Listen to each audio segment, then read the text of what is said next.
Assalamualaikum warahmatullahi wabarakatuh. Selamat siang semua. Yang terhormat Ibu Esti Septianita SHMH. Yang pada kesempatan ini saya akan mempresentasikan hasil analisis saya mengenai unsur statuta Roma dalam kasus pembantaian Srebrenica tahun 1995. Sebelum masuk ke materi, perkenalkan nama saya Ocha Syafriani Putri dengan NPM 10.046. Pada slide ini, saya akan menjelaskan mengenai latar belakang terjadinya pembantaian Srebrenica. Jadi, awalnya itu Yugoslavia itu pecah di awal tahun 1990-an. Perpecahan ini itu bukan hanya cuma soal politik saja, tapi juga dipengaruhi perbedaan etnis dan agama. Bosnia dan Herzegovina itu yang merupakan mayoritasnya itu penduduk Muslim memutuskan untuk merdeka, tapi keputusan itu ditentang oleh kelompok Serbia Bosnia. Nah, karena si konflik ini tuh makin parah, PBB tahun 1993 itu menetapkan Srebrenica itu sebagai zona aman. Artinya wilayah ini itu seharusnya bebas dari serangan militer dan dilindungi juga oleh pasukan PBB. Demikian kenyataannya itu perlindungan itu nggak berjalan efektif. Jadi PBB itu gagal memberikan perlindungan nyata, dan ini jadi awal terjadinya tragedi besar di Srebrenica itu. Nah, selanjutnya saya akan menjelaskan kronologi singkat kejadiannya. Pada bulan Juli tahun 1995 itu pasukan Serbia Bosnia yang dipimpin oleh Ratko Mladic itu masuk ke wilayah Srebrenica. Padahal kan wilayah itu tuh statusnya harusnya zona aman PBB, tapi kan pasukan PBB yang ada di sana itu nggak mampu mencegah serangan tersebut. Nah, setelah Srebrenica itu berhasil dikuasai, kekerasan itu langsung terjadi. Nah, kekerasannya yang itu bukan sekedar spontan, tapi dilakukan secara sistematis, yang artinya terencana terhadap penduduk sipil Muslim Bosnia itu. Dari sinilah kelihatan kalau yang dijadiin target utama itu bukan si pasukan lawan, tapi warga sipilnya.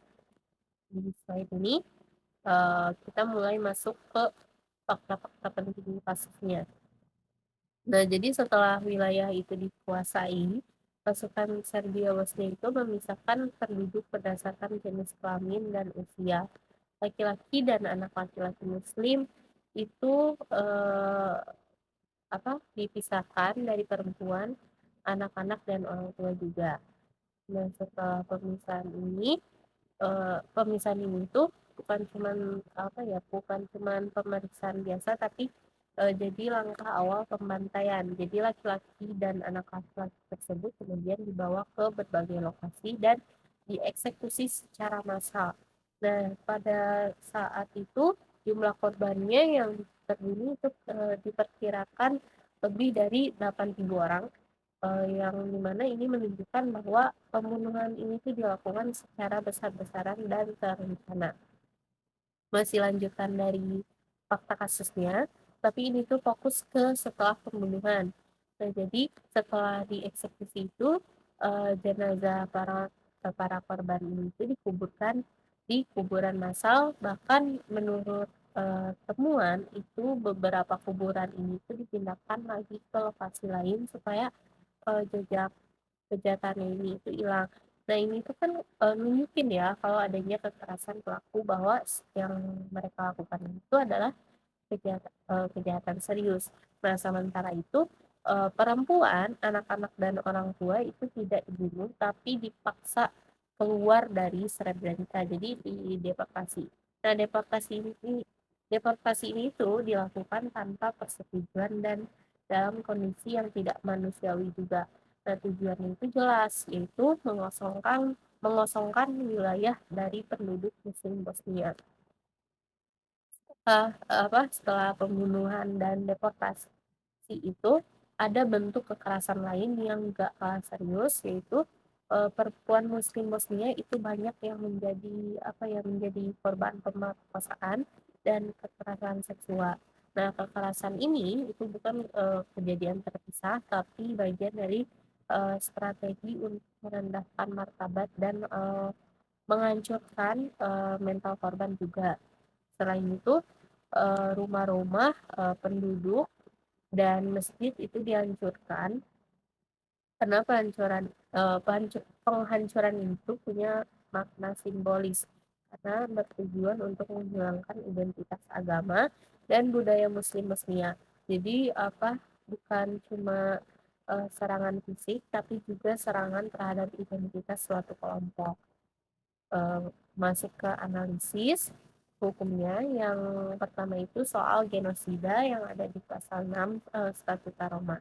Nah, di pasal 6 Statuta Roma ini menjelaskan bahwa genosida itu bukan sekadar pembunuhan massal, tapi harus ada niat khususnya juga. Nah, untuk menghancurkan suatu kelompok tertentu, baik itu seluruhnya atau sebagian. Di Srebrenica juga, korbannya jelas kelompok muslim, Bosnia, yang termasuk kelompok yang eee dilindungi juga. Nah, pembunuhan ini itu dilakukan secara selektif terhadap laki-laki dan anak laki-laki, yang merupakan juga kelompok, inti untuk keberlangsungan suatu komunitas.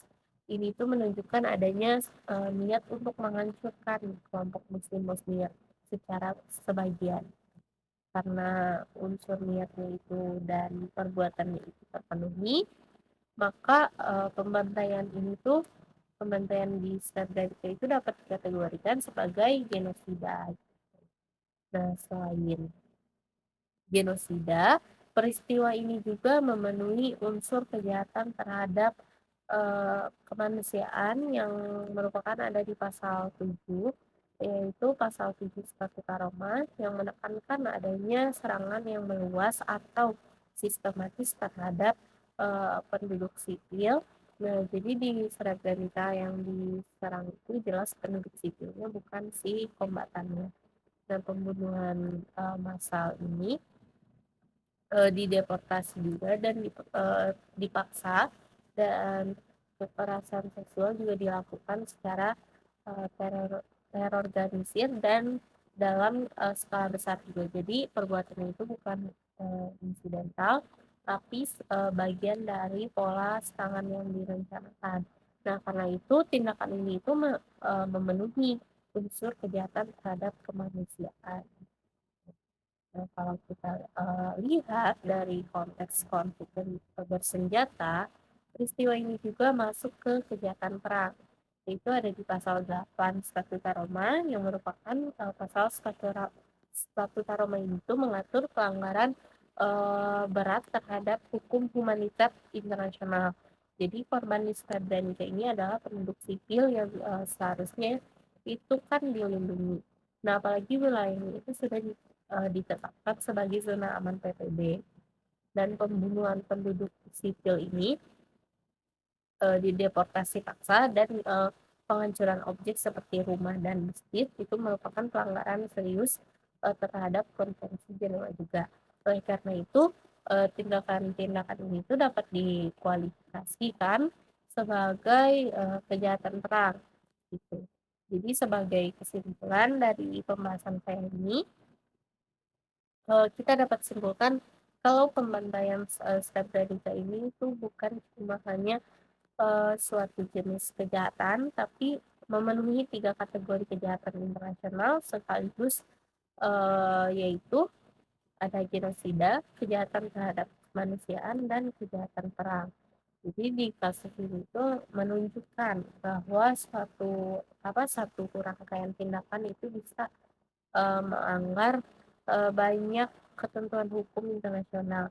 Selain itu, peristiwa Srebrenica itu juga menjadi pengingat penting bahwa perlindungan dan penduduk sipil dalam konflik bersenjata itu harus benar-benar ditegakkan, dan pelaku kejahatan internasional itu juga harus dimintai pertanggungjawaban juga.